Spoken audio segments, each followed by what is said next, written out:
রাত 9টার বাংলাদেশে আমন্ত্রণ জানাচ্ছেন মাহমুদ মৌমিতা এবং সবশেষ খবর নিয়ে আছে আমি অনিমেষ কর। জানিয়ে দিচ্ছি শিরোনামগুলো। কলম্বোয় জঙ্গি হামলায় নিহত শিশু জায়ানকে বনানীতে দাফন, আত্মঘাতী বিস্ফোরণের ভিডিও প্রকাশ।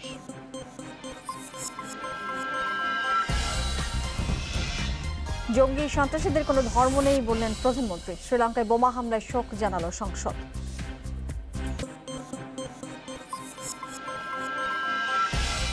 সাত কলেজ শিক্ষার্থীদের ফের রাস্তা অবরোধ, রাজধানী নিউ মার্কেট এলাকায় যানজটে তীব্র জনদুর্ভোগ। টঙ্গীতে রেল সেতু নির্মাণ কাজ বন্ধ করে দিল বিআইডব্লিউটিএ। অভিযানে 55টি অবৈধ স্থাপনা উচ্ছেদ।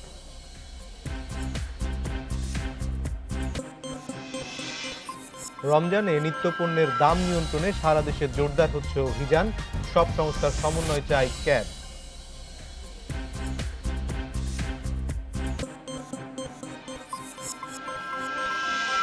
এতক্ষণ শুনছিলেন শিরোনাম, যাচ্ছে পুরো খবরে। স্বজন সর্বস্তরের ভালোবাসায় সিক্ত হয়ে চিরনিদ্রায় শায়িত শ্রীলঙ্কা হামলায় নিহত শিশু জায়ান চৌধুরী। বনানী কবরস্থান শেষ ঠিকানা হলো শেখ ফজলুল করিম সেলিমের আদরের এই দৌহিত্রের। শেষকৃত্যে বাবা মা অনুপস্থিত থাকলেও প্রিয় জায়ানকে শেষবারের মতো দেখতে আসেন প্রধানমন্ত্রী শেখ হাসিনা। বনানী কবরস্থানে 15 আগস্টে নিহতদের কবরের পাশে শেষ ঠিকানা হলো শিশু জায়ানের। বাবা মশিউল হক চৌধুরী প্রিন্স চিকিৎসাধীন কলম্বোতে, মাও আছেন সেখানে। শেষকৃত্যে পাশে ছিলেন নানা শেখ ফজলুল করিম সেলিম। এর আগে চেয়ারম্যান বাড়ির মাঠে হয় জায়ানের জানাজা।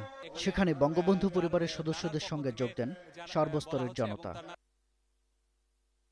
বেলা 2:30টার দিকে জায়ানকে শেষবারের মতো দেখতে আসেন প্রধানমন্ত্রী শেখ হাসিনা। এ সময় পরিবারের সদস্যদের সমবেদনা জানান তিনি। শ্রীলঙ্কা এয়ারের একটি ফ্লাইটে বেলা 1:45টার দিকে শাহজালাল আন্তর্জাতিক বিমানবন্দরে আসে জায়ানের মরদেহ। সেখান থেকে মরদেহ নেওয়া হয় প্রিয় নানার বাড়িতে। এখানেই কেটেছে জায়ানের জীবনের বেশিরভাগ সময়। যে বাড়ি একসময় মেতে থাকত তার দুরন্তপনায়, স্বজনদের সঙ্গে শোকে মুহ্যমান সে বাড়ির আঙিনাও। শাহাদাত Swapan, independent News, Dhaka.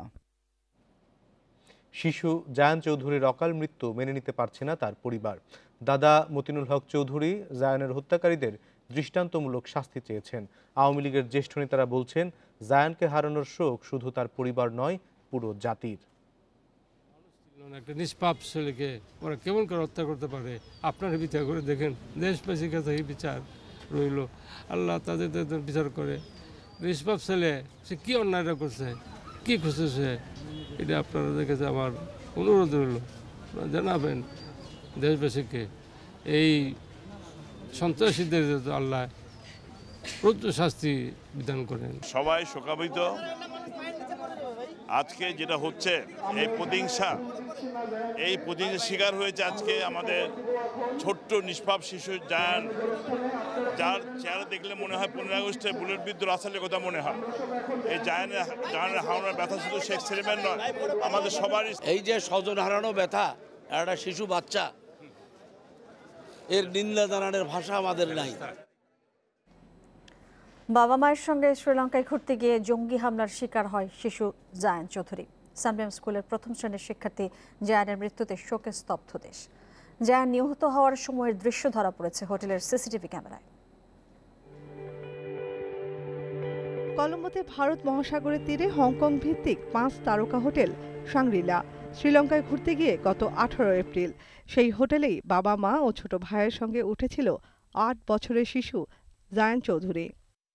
Easter সানডের দিন সকালে বাবা মশিউল হক চৌধুরী প্রিন্সের সঙ্গে নাস্তা করতে 6 তলার কক্ষ থেকে নিচে নামে জায়ান। আর এ সময় ভয়াবহ বোমা বিস্ফোরণ ঘটায় আত্মঘাতী হামলাকারী। সিসিটিভি ফুটেজে দেখা গেছে সকাল 9টার দিকে 2 জঙ্গি আত্মঘাতী বোমা বিস্ফোরণ ঘটায়। এর কিছুক্ষণ আগে লিফটে হোটেলের 2য় তলায় নেমে আসে তারা। দুজনের কাঁধেই ছিল ভারী ব্যাকপ্যাক। পরে হোটেলের রেস্তোরাঁয় ঢুকে বোমা বিস্ফোরণ ঘটাতে দেখা যায় একজনকে। পুলিশের অনুসন্ধানে জানা গেছে শাংরিলা হোটেলে হামলাকারী দুজনের একজন ইলহাম আহমেদ কলম্বোর এক ব্যবসায়ী সন্তান। ওই ব্যবসায়ীর আরেক সন্তান ইনসাফ আহমেদ প্রায় একই সময় কলম্বোর গল রোডের আরেকটি অভিজাত হোটেল সিনামন গ্র্যান্ডে আত্মঘাতী বিস্ফোরণ ঘটান। দুই ভাই হামলার একদিন আগে ওই দুটি হোটেলে উঠেছিলেন। রোববারের হামলার কয়েক ঘন্টা পরেই ওই ব্যবসায়ীর বাড়িতে অভিযান চালায় শ্রীলঙ্কা পুলিশ। এ সময় আত্মঘাতী বোমা বিস্ফোরণ ঘটিয়ে এক ভাইয়ের স্ত্রী ও তার 2 সন্তান মারা যান। এ সময় প্রাণ হারান 3 পুলিশ কর্মকর্তাও। আইনশৃঙ্খলা বাহিনী বলছে ঘটনার পর ব্যবসায়ীকে আটক করা হয়েছে, তবে তার নাম এখন পর্যন্ত প্রকাশ করা হয়নি।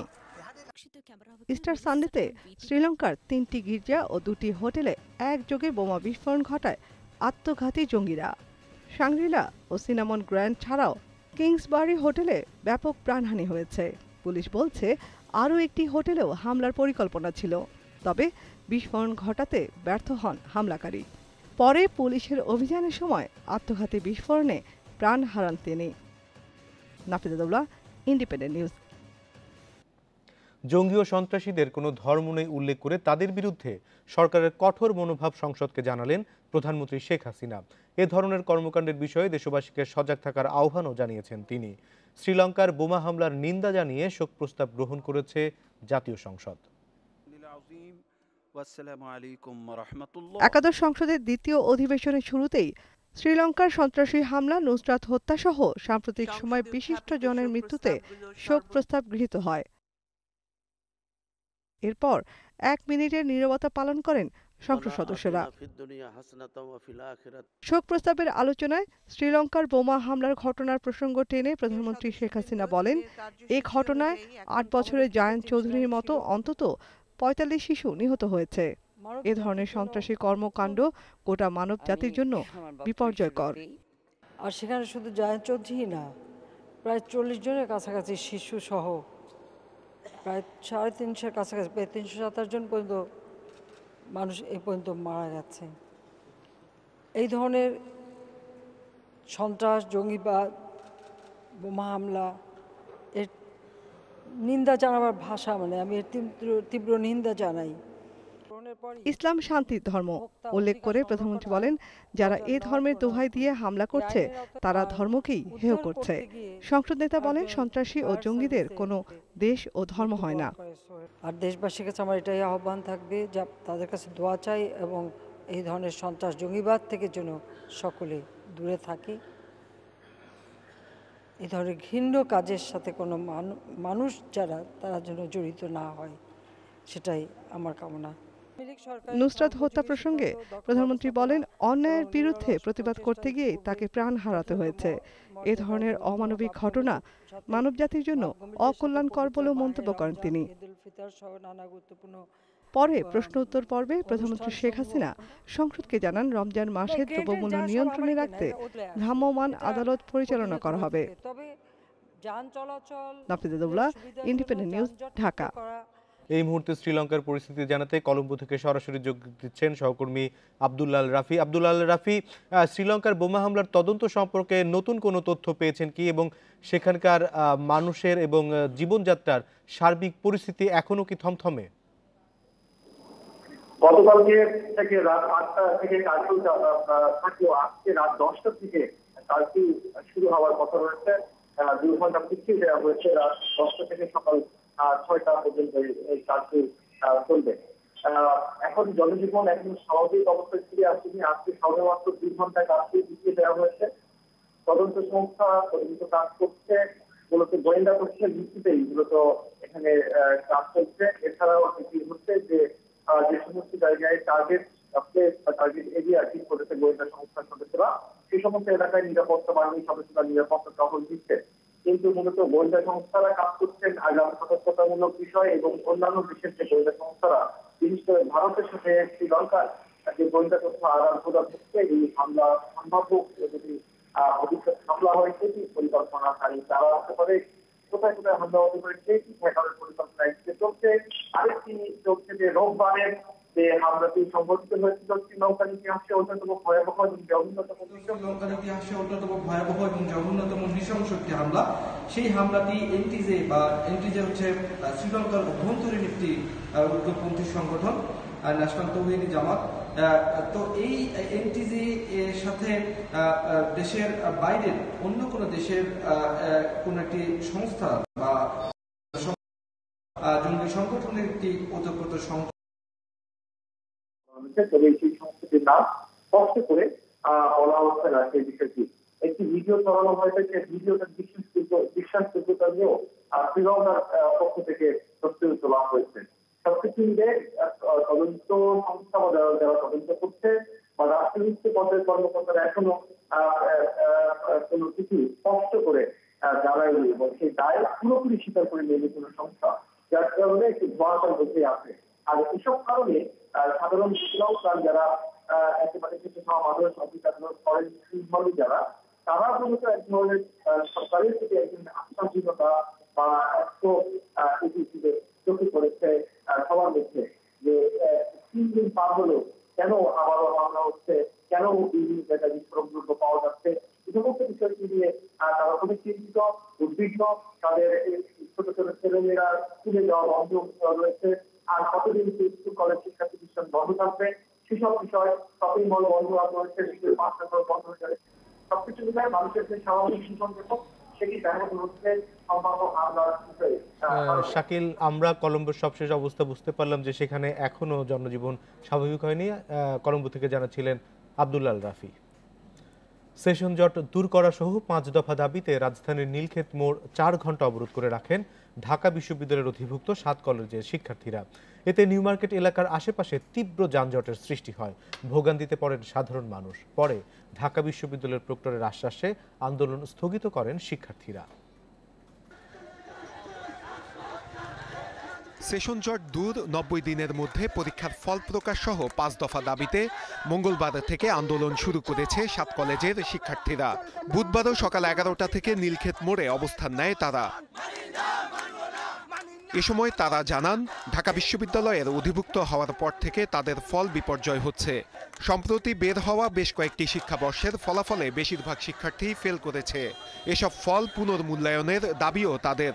যারা ফেল করছেন তাদের অতি দ্রুত পরীক্ষা নেন এবং যাদের সংশোধনী রেজাল্টের আমরা অ্যাপ্লিকেশন করেছি তাড়াতাড়ি তাদের রেজাল্ট দিয়ে দিন। বড় হারে যে ফেল দেওয়া হয়েছে সেই ফেলের পুনর্নিরীক্ষণ করে ভালো রেজাল্টের ব্যবস্থা করে দিতে হবে। দুপুর 2:30টার দিকে বিশ্ববিদ্যালয়ের প্রক্টর গোলাম রব্বানী নীলক্ষেত মোড়ে এসে তাদের দাবি মেনে নেয়ার আশ্বাস দেয়।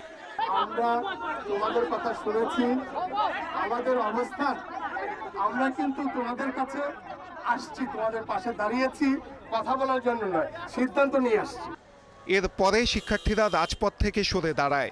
এদিকে প্রায় 4 ঘন্টা রাস্তা অবরোধে দুর্ভোগে পড়ে মানুষ। ধর্মঘট দিলে সরকার বুঝবো, স্টুডেন্টরা বুঝবো, আমরা তো কোনো অপরাধ করি না। রোজ রোজ এই ভোগান্তি কি ভালো লাগে? এ না খেয়ে পড়ে আসি অনেক রোদ্দুরের ভিতরে গাড়ি নিয়ে। 7 কলেজের সংকট নিয়ে অধ্যক্ষদের সাথে আগামী 28 এপ্রিল বৈঠকে বসবে ঢাকা বিশ্ববিদ্যালয়ের উপাচার্য। Nure Alam, Independent News, Dhaka. Digital জালিয়াতি করে বিভিন্ন শিক্ষাবর্ষে ভর্তি হওয়া 91 জন শিক্ষার্থীর ছাত্রত্ব বাতিলের সিদ্ধান্ত নিয়েছে ঢাকা বিশ্ববিদ্যালয় কর্তৃপক্ষ। কর্তৃপক্ষ বলছে, অধিকতর তদন্তের জন্য ওইসব শিক্ষার্থীর তথ্য আইন শৃঙ্খলা রক্ষাকারী বাহিনীর কাছে দেওয়া হয়েছে। এদিকে দ্রুত এই সিদ্ধান্ত বাস্তবায়নের দাবি জানিয়েছে ডাকসু সহ বিশ্ববিদ্যালয়ের সাধারণ শিক্ষার্থীরা। বিগত কয়েক বছরে ঢাকা বিশ্ববিদ্যালয়ের ভর্তি পরীক্ষায় ডিজিটাল জালিয়াতির অভিযোগ ওঠে। জালিয়াতির সাথে জড়িত বেশ কয়েকজনকে আটকও করে আইন শৃঙ্খলা রক্ষাকারী বাহিনীর সদস্যরা। বিশ্ববিদ্যালয় প্রশাসনও এসব বিষয়ে তদন্ত করে আসছিল। তদন্তে 2012-13 শিক্ষাবর্ষ থেকে 2017-18 শিক্ষাবর্ষ পর্যন্ত 6 বছরে জালিয়াতির মাধ্যমে ভর্তি হওয়া এসব শিক্ষার্থী চিহ্নিত হয়েছে, যার মধ্যে বেশিরভাগই ঘ ইউনিটের মাধ্যমে ভর্তি পরীক্ষা দিয়ে আসা। প্রশাসন বলছে, তাদের ছাত্রত্ব বাতিলের প্রক্রিয়া শুরু হয়েছে। তাদের বিশ্ববিদ্যালয়ে ছাত্রত্ব পাওয়ার বা ছাত্র থাকার কোনো সুযোগ নেই। যদি এমনও প্রমাণ হয় যে ইতিমধ্যে ডিগ্রি অর্জন করে গেছে, কোনো একটি অসৎ সুযোগকে কাজে লাগিয়ে সেই ধরনের সাক্ষ্য প্রমাণ পেলেও সেই ডিগ্রি বাতিল করা হবে। এদিকে অভিযুক্ত বেশ কয়েকজন শিক্ষার্থীর সাথে কথা বলার চেষ্টা করা হলে তারা কথা বলেননি। বিভাগগুলোতে খোঁজ নিয়ে জানা যায়, এদের অনেকে নিয়মিত ক্লাসেও আসেন না। গৌরব ঐতিহ্যের প্রতীক এই ঢাকা বিশ্ববিদ্যালয়। ডিজিটাল জালিয়াতির মাধ্যমে ভর্তি হওয়া শিক্ষার্থীরা এই বিশ্ববিদ্যালয়ের কলঙ্ক। সেই কলঙ্ক দূর করতে এসব অসাধু শিক্ষার্থীদের বিরুদ্ধে কঠোর ব্যবস্থা নেওয়ার দাবি সংশ্লিষ্টদের। এদের বিরুদ্ধে দ্রুত ব্যবস্থা না নেওয়া হলে আন্দোলনের হুঁশিয়ারি ডাকসু সহ সাধারণ শিক্ষার্থীদের। যারা পৃষ্ঠপোষকতা দিয়েছে, রাজনৈতিক আশ্রয় দিয়েছে, সবার বিরুদ্ধেই আইন আনুক এবং দৃষ্টান্তমূলক ব্যবস্থা গ্রহণ করতে হবে। ঢাকা বিশ্ববিদ্যালয়ে একজন জালিয়াত শিক্ষার্থী থাকা পর্যন্ত আমরা আমাদের আন্দোলন চালিয়ে যাব। ডিজিটাল জালিয়াতি ঠেকাতে বিশ্ববিদ্যালয়ের আলাদা আইটি সেল দেওয়ার পরামর্শ প্রযুক্তি বিশেষজ্ঞদের। যারা হচ্ছে যে ইনফরমেশন টেকনোলজি নিয়ে বা সফটওয়্যার ইঞ্জিনিয়ারিং, কম্পিউটার সায়েন্স নিয়ে কাজ করে, তারা এই জিনিসগুলো, অথবা ধরেন যে ডিজিটাল মিডিয়াতে যাদের উপস্থিতি আছে তাদের সমন্বয়ে একটা টিম করতে পারে, এক্সপার্টের টিম থাকতে পারে। জালিয়াতি ঠেকাতে আগামী শিক্ষাবর্ষের ভর্তি পরীক্ষায় পরিবর্তন আনছে ঢাকা বিশ্ববিদ্যালয়। এমসিকিউ এর পাশাপাশি লিখিত পরীক্ষাও দিতে হবে পরীক্ষার্থীদের। Nure Alam, Independent News, Dhaka. টঙ্গীতে রেল সেতু নির্মাণের কাজ বন্ধ করে দিল বিআইডব্লিউটিএ। তুরাগের গতিপথে বাধা এবং রেল বিভাগ অনুমতি না নেওয়ায় এই নির্দেশ দিয়েছে ভ্রাম্যমাণ আদালত। বুধবারের অভিযানে ছোট বড় 55টি অবৈধ স্থাপনা উচ্ছেদ করা হয়েছে। পাকিস্তান আমলে টঙ্গীর কোটবাড়িতে তুরাগের উপর নির্মাণ করা হয় দুটি রেল সেতু। তারই মাঝে আরেকটি ডুয়েল গেজ রেল সেতু তৈরি করছে ভারতীয় ঠিকাদার প্রতিষ্ঠান এফকন। মাস তিনেক আগে শুরু হয়েছে এর কাজ। বিআইডব্লিউটিএ বলছে এগুলোর কারণে সংকুচিত হয়ে গেছে তুরাগ। আগে সেতু যে দুইটা, সেই দুইটার বেসমেন্টের সমস্যা করছে এবং তারা নতুন যে সেতু তৈরি করতে যাচ্ছে এবং সেখানে সেতুর জন্য যে মাটি জড়ো করছে বা অন্যান্য কাজ করছে, সেগুলিতে নৌ পরিবহন কর্তৃপক্ষের সাথে তাদের কোনো আলোচনা নেই। কারণ তারা দেখে মনে করছে যে তাদের যে কাজগুলি করছে সেগুলি অবশ্যই নদী প্রবাহকে বাধা সৃষ্টি করবে। ওনারা যদি বন্ধ করে, এটা আমার ব্যক্তিগত বিষয় না, তবে ন্যায্যতার দিকে চিন্তা করে আমরা এই ব্রিজের, নতুন যে ব্রিজ, এই ব্রিজের অ্যাবার্টমেন্টকে আমরা নদীর যে অরিজিনাল যে পানির নিচে যে গ্রাউন্ড লেভেলটা আছে তার থেকে আরও 1.5 মিটার নিচে নিচ্ছি। আব্দুল্লাপুর ব্রিজের কাছে নির্মাণ করা পাঁচতলায় মার্কেটের অর্ধেকই পড়েছে নদীর জায়গায়।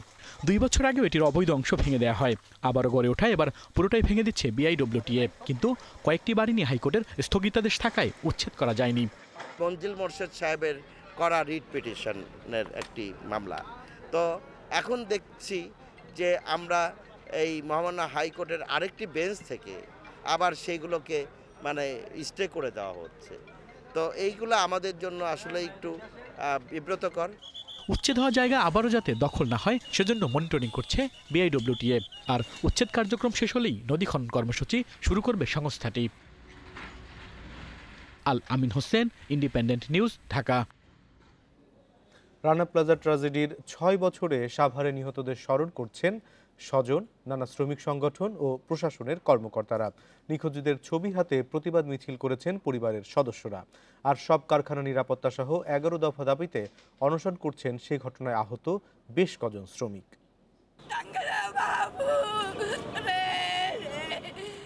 6 বছরেও থামেনি রানা প্লাজায় স্বজন হারানোদের কান্না। আজও খোঁজ মেলেনি অনেকের। নিখোঁজ আর নিহতদের স্মরণে তাই ভারী সাভারের বাতাস। জেনে যায়নি, জেনে নাই তেনে কাজ। এভাবে স্বামী একটা অসুস্থ, আমার নিজের একটা এই সন্তান মরণে আমার কান্দি আমার আগে সমস্যা হয়েছে। সে দুর্ঘটনায় পঙ্গু হয়ে দুঃসহ জীবন 1000-এরও বেশি শ্রমিকের। তাদের অনেকেই আসেন হুইল চেয়ারে চেপে, শোনান জীবন যুদ্ধের কথা। আমার মতো পঙ্গু জীবন লয়ে যেন কেউ না ঘুরে, কারণ আমি টাকা পয়সার অভাবে আমার একটা বাচ্চা লেখাইতে পড়াইতে পারি না, মানুষের কাছে ভিক্ষা করে খাই। দেশের সবচেয়ে বড় এই শিল্প দুর্ঘটনায় নিহতদের শ্রদ্ধা জানান স্বজন, প্রশাসন আর নানা শ্রমিক সংগঠন।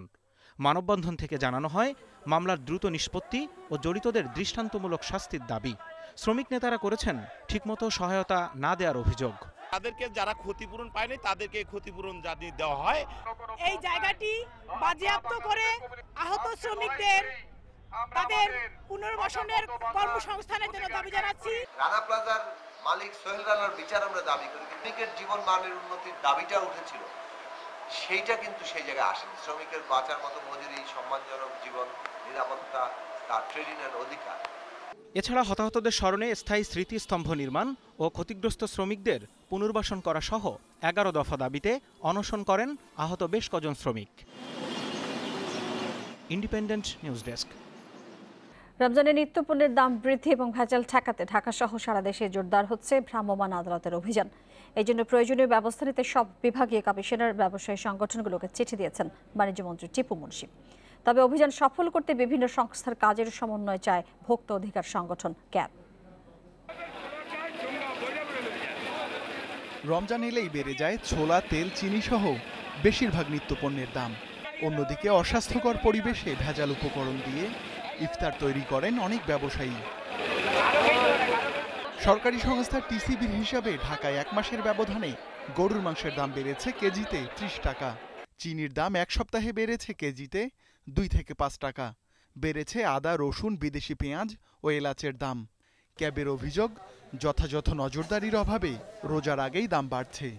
বাজার স্থিতিশীল রাখতে হবে পলিসির মাধ্যমে, এবং বাজারের উপরে যে নজরদারির মাধ্যমে কেউ যাতে আপনার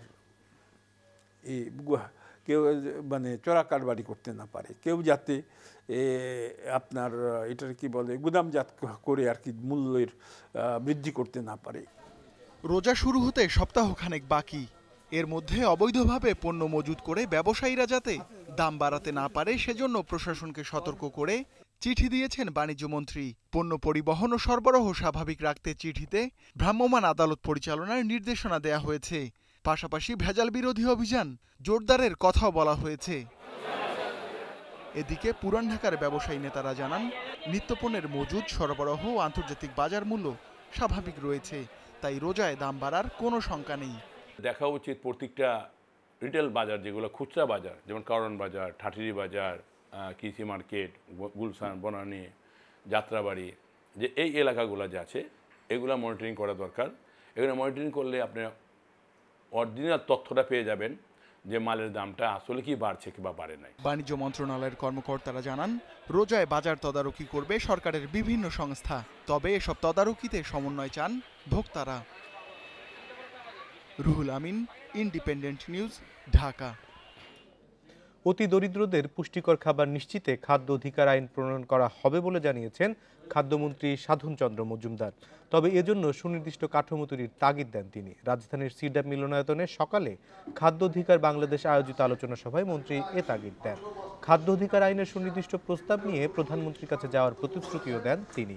আলোচনা সভায় বক্তারা বলেন, দেশে খাদ্য নীতি ও জাতীয় পুষ্টিনীতি থাকলেও তার লক্ষ্য যথাযথভাবে অর্জিত হচ্ছে না, তাই খাদ্য অধিকার আইন প্রণয়ন করা জরুরি। এ সময় বক্তারা বলেন, বরাদ্দ অনুযায়ী খাদ্য ও নগদ অর্থ প্রদানে অনেক ক্ষেত্রে স্বচ্ছতা ও জবাবদিহিতার ঘাটতি থেকে যায়। এসব সমস্যা সমাধানে বিভিন্ন সুপারিশ দেয় খাদ্য অধিকার বাংলাদেশ।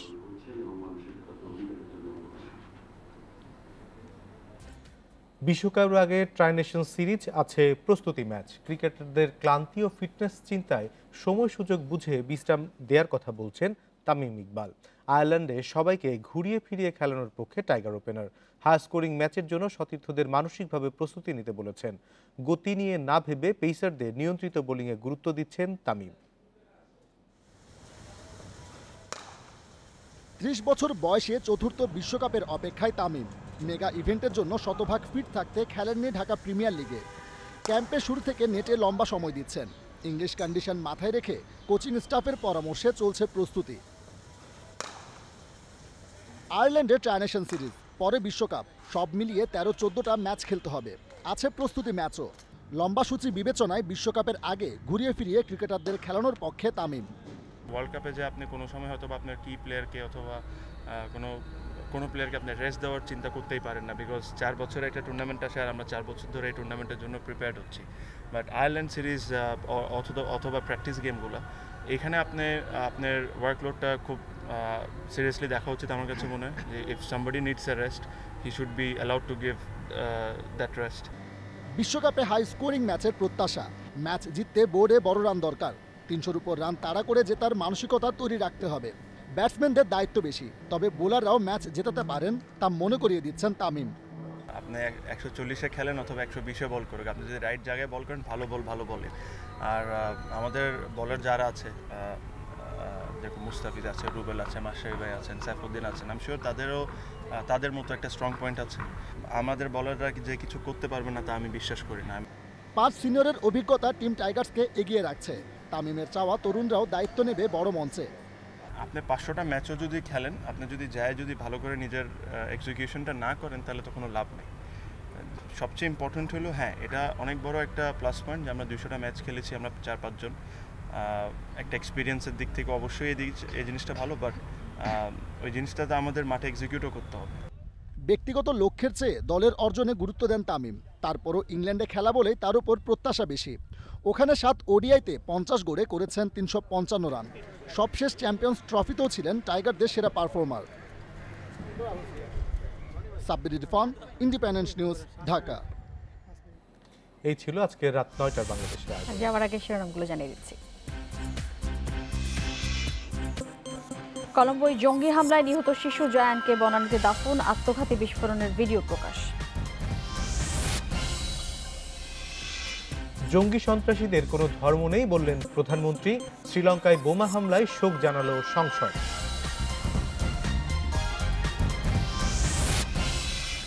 সাত কলেজ শিক্ষার্থীদের ফের রাস্তা অবরোধ, রাজধানী নিউ মার্কেট এলাকায় যানজটে তীব্র জনদুর্ভোগ।